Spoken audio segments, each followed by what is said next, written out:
I actually have no idea how to start these videos, so I'm just going straight into backtesting.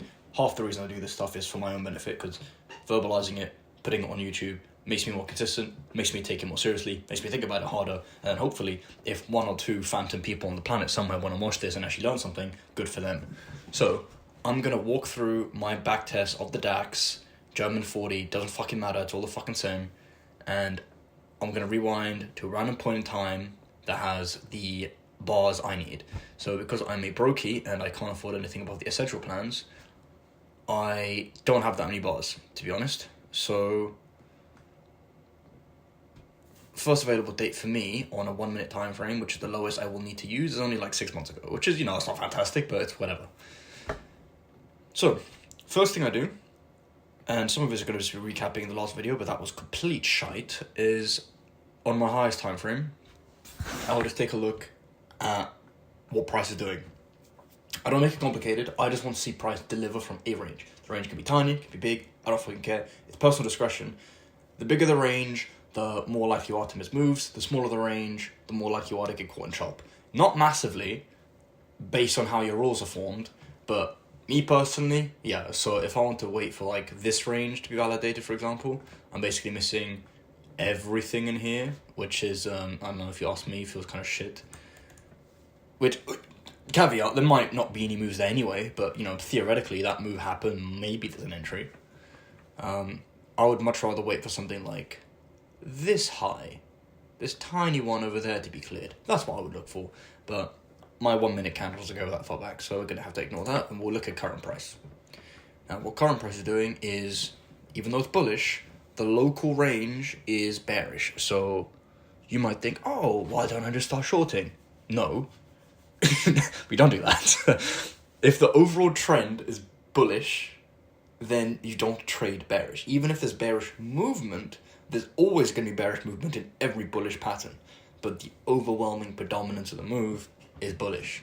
Same thing goes for the bearish side.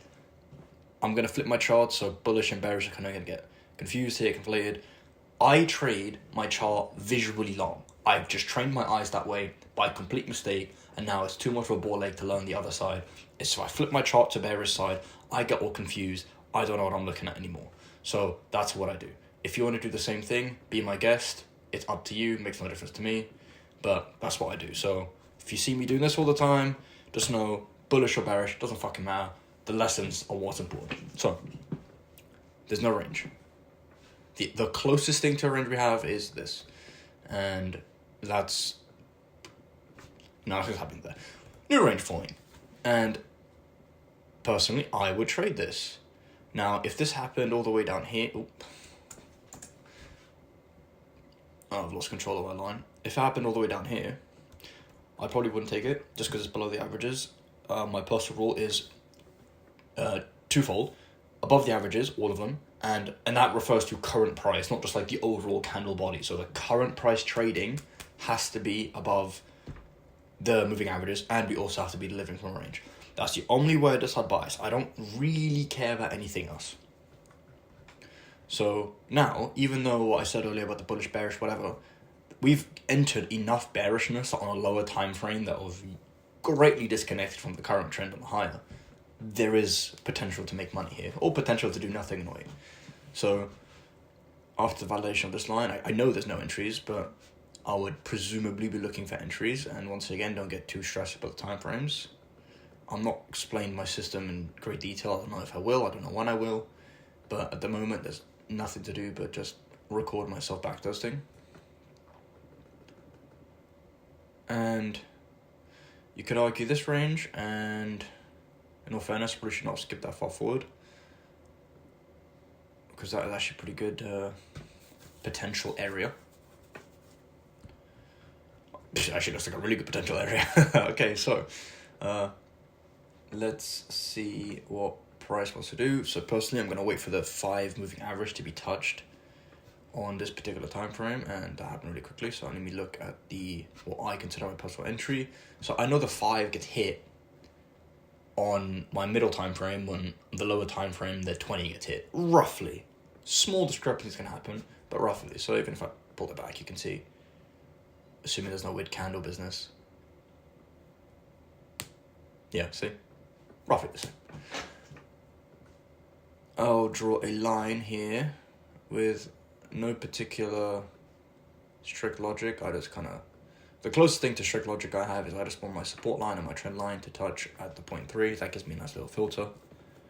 And so no matter what here, I would not go involved, at least not yet. Price might want to do something, so I would look. This is pretty shit. Maybe I would wait for this range to get cleared. Okay, now it's looking better. And it looks like nothing's gonna happen. So if I go into the middle time frame again, yeah, I would consider that a loss of steam, personally. I know it does go up eventually. Oh, never mind, it didn't go up there, so cool. A very nicely avoided trade. Or not trade, just area. So notice the reason I choose the rule of just like any range, even the small ones, being validated, because every time it happens, if price doesn't sit there, because I want my entry to form above it, so it's not like it validates and then in the general vicinity, I'm okay with an entry forming. No. Has to clear the range, and there is logic for that. I'll get to in another video about supply and demand, hopefully. And then when it clears the range, I want it to form an entry above, clearly above, not like part of it's beneath the line, clearly above the range. And then, presuming healthy market mechanics and a continuation of trend, it will just continue to deliver and I'll make some money or break even. If it doesn't do that, it just goes back into chop and sideways, which is perfectly fine because we expect trends to move sideways and explode up or explode down. And you'll notice every time there's a potential entry, right, like here or here, right, or here, is not a lot of time for an entry to form. So if it doesn't want to form, it just won't form. So to prove the point here, I wouldn't look at it until it touches the 5 or the 20 on the lower. It's the same thing once again. And so they both have to happen for me personally. It's just that I know when one happens, the other usually happens at the same time. But on rare occasions, depending on how the time frames move, you can get one happening without the other, in which case I would just ignore the price. So here, I look for the high that sticks out above the 10, but close to it. So this is too low. This is a much nicer area for me to look at. So the idea would be if price does something like this, I would buy through here. This is a greatly simplified version of my system, at least an explanation of it, because basically what we trade is this, and I buy here and potentially here, depending how the moving averages work. That's how I trade. So if we just put those lines back on, and we drop to what I call the E micro, but you know, at this point, the names don't even fucking matter. Like, my entry time frame isn't even where I enter, but I call it that nonetheless, who cares? So we've got this pull up, this validation of this overall range. Some people might say, oh, you know, it's down here. Like, okay, that's fine, but look how far away it is from the averages on the higher time frame here. It's literally below all of them. Like, this is risky at best. Think about the amount of... So say this wins, which or breaks even. In this case, you would have got a break even for sure. There's no way... I shouldn't say there's no way. The likelihood of you having a positive EV system and not taking a tremendous amount of unnecessary losses by trading moves that early, super slim. Just wait for more confirmation. Don't wait for it to be up here. That's too fucking late. Although, once again, rules, caveats. Do whatever the fuck you want. Do whatever's profitable. From my understanding of the markets, from the way I trade, the way my system makes sense, that's too early. The risk doesn't make sense. You only want to take risks or trades that have asymmetrical risk upside. So, very low risk, very high probability of gain over time. Even if you, for example, see a high probability setup, if you have a fixed TP system and the TP is just too low, let's say you only take the next swing high as your TP, then if you've only got like a 1 RR potential gain, even if it's a 50% chance to win, that's not... Well, 50% is actually okay, but it's not necessary that you take it just because it's a high probability of success. Relatively. All these things are relative. None of these rules are hard. The concepts are first principles, risk has to make sense, profile has to make sense, and then the logic has to be there in terms of when prices are likely to move, when they are likely to deliver. Once again, all these things will be covered hopefully in the future at some point. So, lower time frame. clearly, we had this range do its thing, deliver, and now what I'd want to see is some form of this, and I'll either buy this or this, depending on, once again, how the averages move. So if you want to keep that little visual of what I drew in mind, okay, like the instant, the same shape of drop, whatever, I don't care. So it's funny sometimes. I would still consider this valid if price wants to come up and validate immediately in the next range. So lows and highs aren't perfectly strict. Markets an emotional sphere, things can happen, liquidity spikes, especially you'll notice some of these, like, people call them fake outs. They happen when liquidity increases dramatically or when you get like a random influx of buyers. So you'll notice they happen a lot around the New York and London Opens. So not exactly, but roughly this time, people wake up, people trade, blah, blah, blah. They might have their own opinions that differs from the previous majority of market participants. That's fine. So if you were drawing the line of trend, you would still kind of assume if price delivered, it did this, you would still draw it this way, wouldn't you? Even though this low technically got taken out. It's a general story you want to follow. You don't necessarily want to follow the exact pinpoint price action. You want to buy ideas. That's why patterns generally don't work, because they don't capture the idea, they capture the pattern. So I would generally wait if I saw a bit more of a convincing flush. Now this is tricky for me, so I'm used to trading my E-micros being 30, like a division of 30 for my entry, but because I'm trying to trade lower time frames and I don't have premium, I don't have access to second charts, so I'm having to settle for a 15 division. That may cause problems in how I view things, so maybe, once again, I have no idea. On a time frame I'm used to seeing, this might have been an entry, or it might have been a break even, I don't know.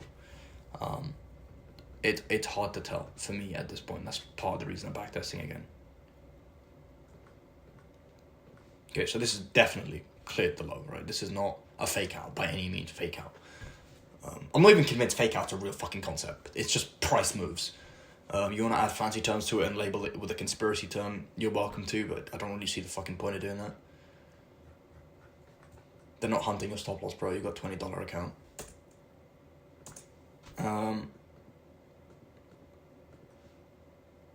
Now I just want to double check to see if my validation or middle time frame is still good according to my rules. It is. And a small disclaimer, if someone wants to say something about it, I take a lot of my terms from MentFX. Number one person I learned from, as far as I'm concerned, the only person in the space who's reliable for information, the only person who seems to know what they're doing and isn't full of shit. And so I've taken very heavily from his system, so I'm not going to pretend to have invented anything. I've obviously added my own spins, my own spice, my own interpretations, and filtered through the way my mind works, but it's broadly his concepts.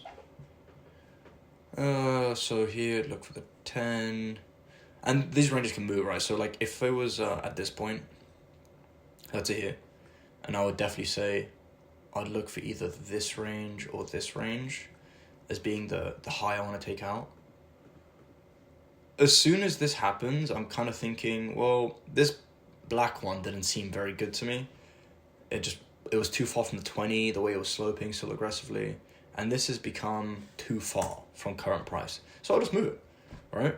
And I'm waiting for what I consider a double MB entry, and there's different ways to define MBs, but so it'd be like, there's two types really. So you got like this, and then you can count it as MB1, MB2, which is the one I'm going to focus on, and then you got another one, which is like a version of that where you're basically doing this, and you're saying MB1, MB2. Now it looks the same, it's not exactly the same. There is like a slight difference to it, but that's not important.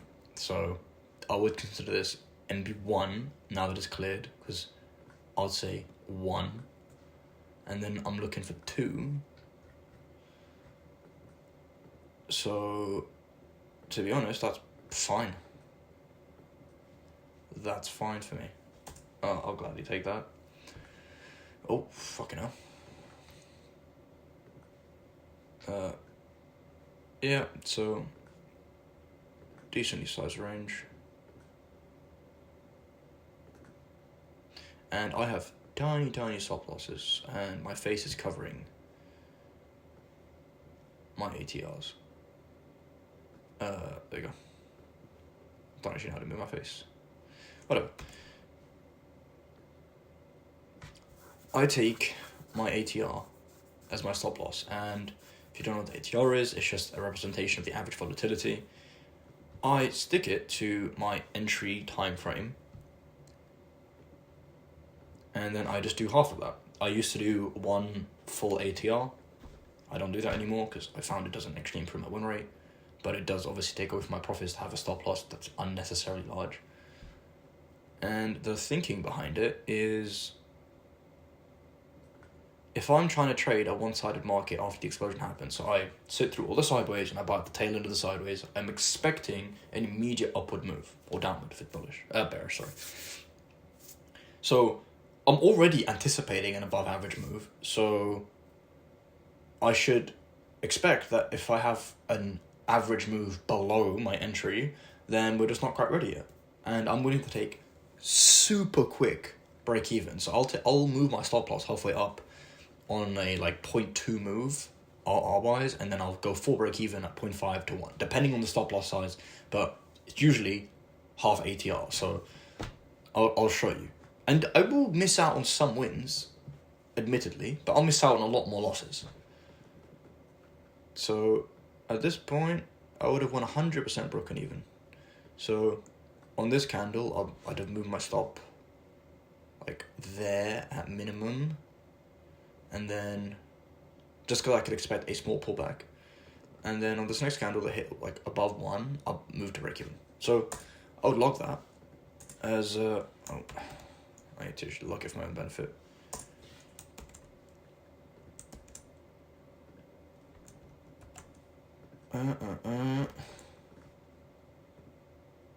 There we go. 1.1. No, 1.1 was an actual RR. I don't think I can actually see my Excel chart. I'm not tech savvy enough for that, so we'll figure it out someday. The chart is what's more important anyway. And we'll see, nothing happens, and there you go. I would have made no money anyway, so good thing to break even quickly. That's the thing. If you understand, I'm not necessarily saying that my way of interpreting the market is the only correct way, because there are other people who think differently and still make money. But I'm quite certain I'm on the right lines. If price moves in the sideways, explosive up pattern consistently, where the sideways has no real clear winner unless you have huge stops, if you're buying or selling, you're both kind of losing, and then you get these sudden one-sided explosions and everyone thinks, oh my god, it's such a unique occurrence. It's not a unique occurrence, it happens all the fucking time. And I really hope we'll get a good example of this today.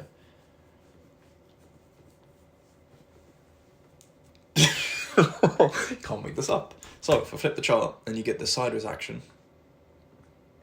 and then you get this insane one-sided move. This isn't rare. This is exactly the type of market delivery we're looking for. This is how true trends deliver. So, in theory, if I was on the right side of the market this time, I would have bought one of these two highs, let's just say this one, and I had my stop, I don't know, somewhere, okay, let's just say this one because it's easier. Then I had a 6 ATR stop loss, 6 tip stop loss, and then you just get this massive move. And I would trail it. I never have fixed TPs because I know prices can happen in all sorts of ways. And look, this is it's one-sided. It's just one-sided. It just keeps going. Right? And my system will catch trades like this. Not super frequently, but, I'm not that surprised when they happen because my system accounts for them. Right? So you don't need a big stop loss. Your stop loss needs to be where your stop loss needs to be, and you know where it is based on your understanding of markets and how they work, and the mental approach of taking the entry. So if you're trying to enter super late, tight stops, super early, big stops, right? And then there's relative terms in terms of early, late, because it all fits together with different time frames, different averages, and different ranges. Something you need to understand through your own testing. That's not something someone can explain to you. So, since I've kind of lost where we are, let's look at the highest time frame again. And even though we had that one-sided move, there's 0% chance I would be involved in it because the overall context didn't lend me to that idea. So we were in a bullish range and suddenly price went super bearish, really harsh. Don't really care why. Don't check the news ever. But it happened. So let's see what price does. Maybe shift it into a bearish trend for real or bullish. Once again, I flip my chart. I don't fucking know which direction it is. I just go up. And we'll see what price does. And lo and behold, price resumes my original interpretation. So, if you want to say I'm bullshitting because I rewind price sometimes, that's on you. I don't really care. I trust myself. I know what I'm doing. I wouldn't take this trade. I don't even bother looking. I don't care. I would look at this one, potentially, and definitely this one. Right, so let's see what price does. This first box is a no, because it never hit the 20. So it's useless to me. This one hit the 20, and we get... actually, I'm not entirely clear if that's ready to go. I was going to say this, wait for double, and then enter, but we need to see if the range is good enough. I think it is, but we'll see. Yeah, it's fine. Hopefully we get a winner on this recording, because we didn't get basically any trades last time. I was too busy yapping and trading a shit market. So let's see what price does here. Even if it's a loss, that's fine. Okay. Now let's see.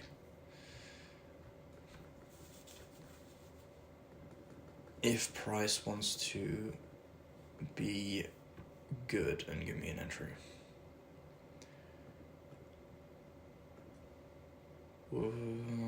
Is that too early? No, that's fine. I'll take that. That's gonna be short. And it's 34, so 17. I'm not pinpoint accurate with it. It's just roughly half. If that was the difference maker and you're stopped at like 0.01 pip, either fix it or just refine your system, because why the fuck is it making that much of a difference? Don't over-engineer your system. There we go, and there you go, perfect. -1. -1, and it did like a 0.2, I think. 0.4. Yeah, I would not have moved my stop on this. It's too quick.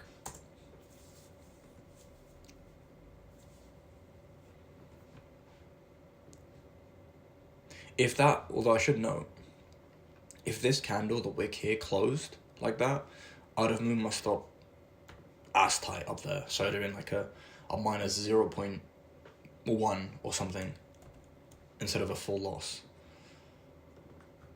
Because I do want to give... There's a concept I want to talk about later, which, if I'm using the correct term, I think it's just like truncated risk. But it's the idea of basically just giving your trades room to breathe, because you've already decided to expose yourself to risk by simply entering the market. You might as well take advantage of the risk, because the risk only happens once, right? You've bought in, that's it, that was the risk. No point, if you cut yourself short, you're actually increasing risk exposure just by pulling out of the market, because if you keep doing that, you have 0% chance for gain, but you'd fully expose yourself to loss every single time. So let's carry on.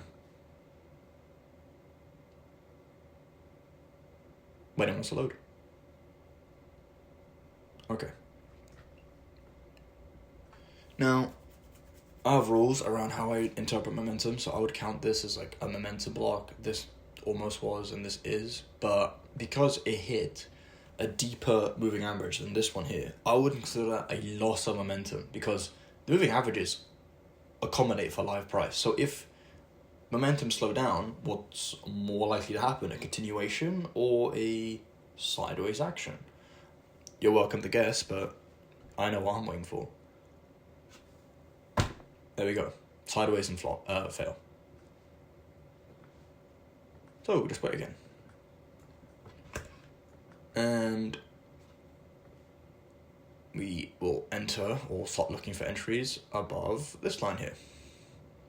And once again, I'm on a 25-minute video with no wins and a loss. But at least we got 2 trades this time. Cool, so let's see. There you go. No opportunities for entry, and it's getting kind of close to this. If it gets any deeper, I won't take. Yeah, no, I'm not touching that. That went too deep into the range.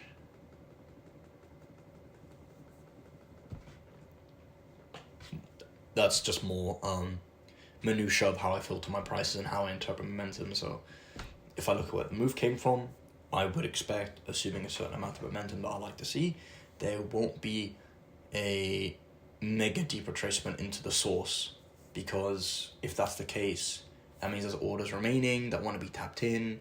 They never did. There's not enough fuel in the tank already. The chance of it going sideways increases dramatically. I don't really count it as that momentum explosion again. If I'm wrong, I'll just wait for the next checkpoint and enter there. It's fine. Don't be too fixated on every single minor move of the market.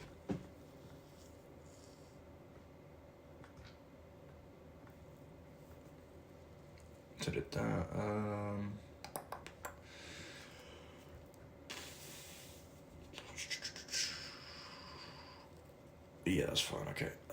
Won't take that for reasons outlined earlier. That's too deep into the range, so I would consider it a loss of momentum. If it wants to prove me wrong, give me another surge of price. It's welcome to do so. Let's see what the lowers look like now. Even though it hit the 20, the way it hit the 20 for me is important. And I don't see this kind of peak and slope pattern that nice to see. That's basically how I want to see the MA. The momentum comes in, it starts failing, this is the 20, and then it starts coming up after like a truncation period here. It did not do that. Price just did this, right? That looks nothing like this, okay? So, not interested. If it wants to come down deeper, then it can. And price is inevitably going to start chopping, going through extended sideways action if it does this sort of thing. Yeah, so if you entered anyone here, you might say, oh, look, there's a small win. I'm not interested in those small wins. Not because I don't want the money, I actually do. It's because those types of trades, those setups, don't have the EV that I want to see, the expectancy that I want to see from my trades. So they're just not worth taking. And overall, my system has been, even though I'm not consistently profitable on live for a series of other issues, I'm doing far better every single month than I am the prior month. And certainly better than I was the prior year.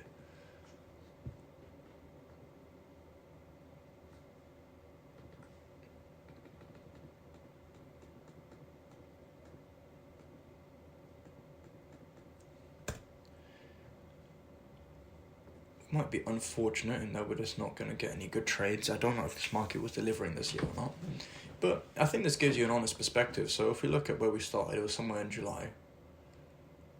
Right? So we started roughly around here. We ignored all this chop. We took one loss and one break even in this price somewhere. And then all this price we ignored. And you might think, wow, so since July until end of August, we've had one loss. And you might think that's a long time without trades. And I'm trading a relatively low time frame. 15 minutes is not that high. Although, you know, there's some people, I guess, they trade seconds, so what that might be astronomical to them. And it just goes to show, A, if you're on a live and you're trading every fucking day, question yourself, why the fuck are you taking that many trades? I'm not saying it can't happen. There are weeks where I'll just go on like 3 trades a day. And then I'll go through 3 months with 0 trades. And that happens. But you need to understand why you're taking the trade. So a great thing about backtesting is it gives you perspective to how long you should be waiting between trades. And mind you, I'm getting the 24 hours of each of these days. If you're on a live, you're only getting 8 hours of maximum 5 days a week. Because I doubt you're trading more than that. Most of us have jobs. You can't really afford to just sit on a computer all day. Then you go to the toilet, you go to the gym, you go get groceries, you have errands to run, you're eating food. Like, you're not on the computer every single moment, but somehow you're trading more than when you have every single moment available to you. You should reflect on that. And you know what? If I don't get a trade in the next 5 minutes, I'm cutting the video short because holy fuck. I'll find a better market another time that actually delivers, like NASDAQ or something. I'm pretty sure DAX delivers at some point this year. I don't think I had an entire 2025 just shite. But yeah, let's go back to the higher time frame. Yeah, technically I should be looking for price after this, but it failed instantly and I'm not going to waste my time. So just wait for the next high. There we go. No, nothing yet, nothing yet, nothing yet. And there we go. We're looking like we might get a trade. And hopefully everything I say will just like resonate so much better after I get a nice cool win. So initially, at this point, you might think, oh, 2020, did he miss a trade? Did he miss a loss? No, because I either would have waited for this before that high happened, or after the high happened, I would have waited for this to get validated. Neither of those things happened, so I'd have no reason to look for a trade. Now, because the slope's quite steep, I want to check how my containment line fits into that. So I'll cross up like this. What the hell is that? That is the wrong tool. Do this. I'll do this, and if someone actually wants me to explain what this line is all about, all these lines and these geometries, I can in another video. But for now, it's not too important. And there we go. That offers me a nice little filter for where I should be looking for entries. Above this black line is what I want to see. Okay, I should lock in a little bit with the price, so get rid of this because it hurts my eyes. 10's there, no, so it would actually be, once again, I don't care if you want to rage at me for rewinding price a tiny bit. I'm here to illustrate a point. Need to clear that high, and then I think it does. So not, yeah, so I would still, even though it looks like price is doing all sorts of this, I would still overall just consider it one leg, and my anticipation would be another leg. And even though it's gonna look like this, it's still one leg. And I might not get an entry, or I might get a very nice entry. And this is where I'd struggle with my 15 division, so I don't know if that's big enough to warrant an entry. I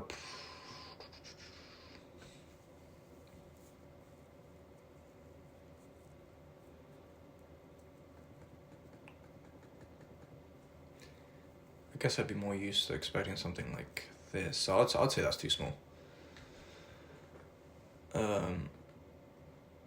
And then that looks fine. I don't care if it looks like I'm cheating.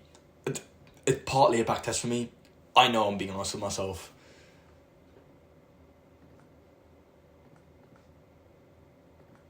Take that, half, so it'd be 7.5. There you go, whatever, I don't care. Save that, and let's see what price goes. So it hit 0.8, so my stop would immediately be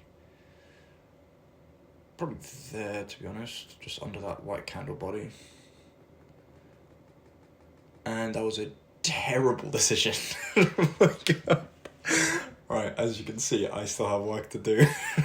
Oh my god. Right, I'm laughing now, but if this was a live situation, I'd be weeping. That's fine, but the point gets illustrated. So I guess the smart thing to do would have been to keep it, to be honest, there kind of makes sense, because the idea would be like, okay, we'll cause this move, an MB here, an MB here, below the MB or above the MB, that's your decision. I did above, and that bit me in the ass. So maybe I should keep it as raw to be low. That's the point of backtesting, right? And had I done that, I would be in a tremendous move. Yeah, let's just fast forward price a bit to see how much it climbs, just out of curiosity. Yeah, so nothing crazy, but pretty good. I think 7.5. Theoretically, had I not messed up that trade, and that's perfectly fine. So, I'm going to wrap up the video there, and just the way I didn't know how to start it, I don't know how to finish it, so I'm just going to say, see you next time.